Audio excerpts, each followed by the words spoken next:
ચલો આજે આપણે વાત કરીએ પાવર ઓફ માઇન્ડસેટ.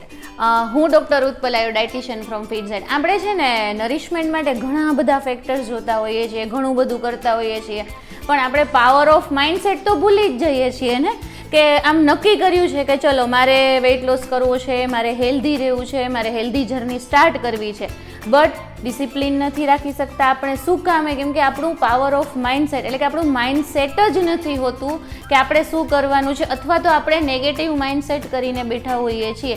આપણે અમુક વસ્તુ મગજમાં લઈને બેઠા હોઈએ છીએ કે મારે વેઇટ લોસ કરવાનું છે, મારે સારું સારું ફૂડ છોડી દેવાનું છે, મારે એક્સરસાઇઝ કરવાની છે, મને નથી ગમતી પણ મારે એક્સરસાઇઝ કરવાની છે, તો એ તમે લાંબા ટાઈમ સુધી નહીં કરી શકો. એટલે માઇન્ડ સેટ કરવું સૌથી પહેલાં જરૂરી છે. બીજા બધા જ ફેક્ટર રેડી છે, બધું જ છે, સાયન્ટિફિકલી પ્રૂવન. આપણી પાસે ફોર્મ્યુલાઝ છે, આપણી પાસે ડાયટિશિયન છે, આપણી પાસે હેલ્થ કોચ છે, પણ જો આપણું માઇન્ડ સેટ જ નહીં હોય એ સાઈડ, તો આપણે કંઈ જ નહીં કરી શકીએ. જેમ કે એક ઉદાહરણ આપું. ચલો, આપણે ધારો કે 9th છીએ અને મેથ્સમાં ઓછા માર્ક આવ્યા છે, એટલે આપણે એક ધારણા બાંધી લીધી કે મારું મેથ્સ વીક છે, મને મેથ્સ નથી આવડતું, એટલે 10th પણ મને મેથ્સમાં ઇસ્યુ થશે. પણ ના, એવું નથી હોતું. ઘણી વખત જે તે ટાઈમે આપણે પ્રોપર વર્ક નથી કર્યું, પ્રોપર રીડિંગ નથી કર્યું, અથવા તો ટીચરે જે તે ટાઈમે ફોર્મ્યુલા સમજાવી છે ત્યારે આપણું ધ્યાન નહોતું, અથવા તો આપણા મગજમાં એ બેઠું નથી. તો તમને મેથ્સ નથી આવડતું એવું હોતું નથી. તમારા ફેક્ટર અલગ અલગ હોય છે. એની જેમ જ તમે હેલ્થ બાજુ જઈ શકો અથવા તો વેઇટ લોસ બાજુ જઈ શકો, એ જરૂરી છે. એના માટે તમારું માઇન્ડસેટ, એટલે આપણે આપણી જાત પ્રત્યે છે ને ઘણી વખત નેગેટિવ ધારણાઓ બાંધી લીધી હોય છે, અને એ ધારણામાંથી બહાર નીકળી નથી શકતા, એટલે આપણે હેલ્થ જર્નીમાં સક્સેસ નથી જતા, એટલે આપણે વેઇટ લોસમાં સક્સેસ નથી જતા. એટલે આ બધી ધારણામાંથી બહાર નીકળી જવાનું છે. આપણે કેવું કહેતા હોય, એ મારાથી ન થાય, હું ફૂડ નહીં છોડી શકું, મારાથી એક્સરસાઇઝ થતી જ નથી, એ તો મારા ફેમિલીમાં ચાલ્યું આવે છે, તો મને તો વારસામાં મળ્યું છે. પણ ના, આ બધું આપણે મગજમાં રાખીને બેઠા હોઈએ છીએ. આ બધું એટલું જરૂરી હોતું નથી.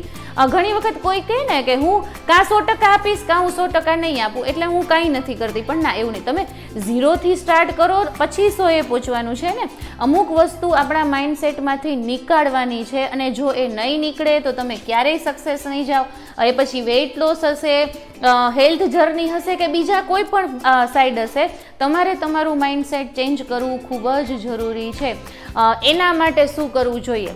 એક તો છે ને, તમારે માઇન્ડસેટ કરવું કેમ, પોઝિટિવલી જવું કેમ. તો પહેલી વસ્તુ છે પોઝિટિવ સેલ્ફ ટોક, કે જે તમે કહો છો ને કે નથી થતું, મારાથી એક્સરસાઇઝ ન થાય, મારાથી ડાયટ ન થાય, હું ગમે એટલું કરું મારું વેઇટ લોસ ન થાય. પણ ના, તમારે સેલ્ફ ટોક કરવાની છે, પોઝિટિવ સેલ્ફ ટોક કરવાની છે કે ઇટ્સ ઓકે, મારાથી થશે, હું કરીશ, મારાથી બધું જ થાય, શું કામ ન થાય.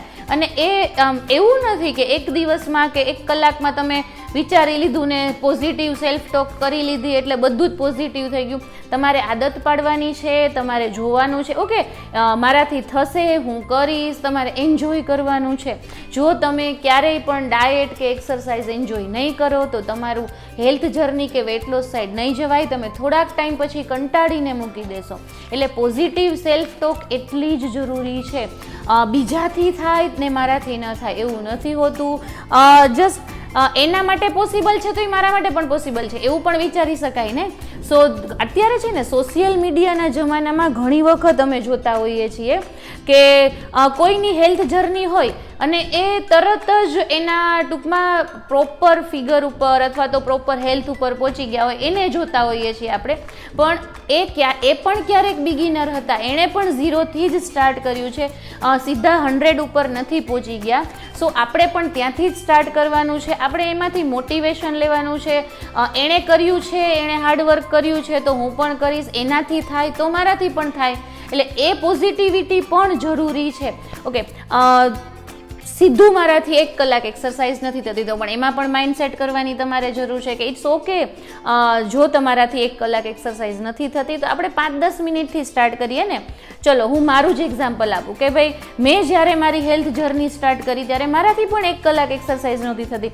મને બેક પેઇન હતો, મને ની પેઇન હતું, તો એ બધી જ વસ્તુમાં મેં પણ માઇન્ડસેટ હતું મારું પણ કે હું 1 કલાક એક્સરસાઇઝ ન કરી શકું, બટ 5 મિનિટથી સ્ટાર્ટ કરી, 10 મિનિટ કરી, અત્યારે હું 1 કલાક કરી જ શકું છું. તો 5 મિનિટથી સ્ટાર્ટ કરીએ. મારી પાસે ટાઈમ નથી, મારાથી ન થાય, એ નેગેટિવ માઇન્ડસેટ છે. એની જગ્યાએ ઇટ્સ ઓકે, હું 5 મિનિટ કરીશ, 10 મિનિટ કરીશ, એવરી ડે 5-5 મિનિટ વધારીશ, મારા હેલ્થ માટે હું ટાઈમ કાઢીને એક્સરસાઇઝ કરીશ તો થશે જ. એટલે એ પણ એટલું જરૂરી છે. લાઈફ છે, સ્ટ્રેસ આવવાનો છે, તો એમાં પણ તમારે માઇન્ડસેટ પોઝિટિવ રાખવાનું છે. Each and every person have stress. મારા મતે જનરલી કોઈ એવું પર્સન નથી હોતું જેને કોઈ પણ જાતનો સ્ટ્રેસ ન હોય. હા, કીડ છે તો ઘણી વખત કીડને કોઈ પણ જાતનો સ્ટ્રેસ નથી હોતો, તો બસ આપણે કીડ જ બનવાનું છે બાય નેચર. સ્ટ્રેસ લેવાનો નથી, સ્ટ્રેસ વધારે પડતો એક્સપ્રેસ પણ નથી કરવાનો, સ્ટ્રેસ મેનેજ કરતા શીખવાનું છે. લાઈફ બહુ સારી છે, સ્ટ્રેસફુલી કંઈ જ નથી કરવાનું. મારે ડાયટ કરવાનો છે એનો સ્ટ્રેસ નથી લેવાનો, મારે એક્સરસાઇઝ કરવાની છે એનો સ્ટ્રેસ પણ નથી લેવાનો. એ બંને વસ્તુ એન્જોય કરવાની છે. ડાયટ કરીએ છીએ એટલે એવું હોતું નથી કે તમે તમારું ગમતું ફૂડ છોડી દો. હા, રિસ્ટ્રિક્શન આવે છે, પોર્શન કંટ્રોલ આવે છે, પણ દરેક ફૂડ તમે લઈ શકો. ગમતું ફૂડ છોડી દેવું એને ડાયટ કર્યું ન કહેવાય. સો એન્જોય યોર જર્ની. તમારે તમારી જર્ની એન્જોય કરવાની છે. I do enough, I have enough. મારી પાસે બધું જ છે એ માઇન્ડ સાથે ચાલવાનું છે. હું બધું જ કરી શકીશ એ માઇન્ડસેટ સાથે ચાલવાનું છે. ઓલવેઝ પોઝિટિવ માઇન્ડ સાથે જો તમે તમારી હેલ્થ જર્ની સ્ટાર્ટ કરશો ને તો તમને સક્સેસ 100% મળશે. એ વસ્તુ હંમેશા યાદ રાખો. કોઈ પણ વ્યક્તિ હેલ્થ જર્નીમાં જાય છે એ પહેલાં બિગિનર હતી જ, અને આપણે પણ ત્યાંથી જ બિગિનરથી જ સ્ટાર્ટ કરવાનું છે. સો માઇન્ડસેટ પોઝિટિવ રાખીને જ બધું સ્ટાર્ટ કરવું જોઈએ. Mindset is everything.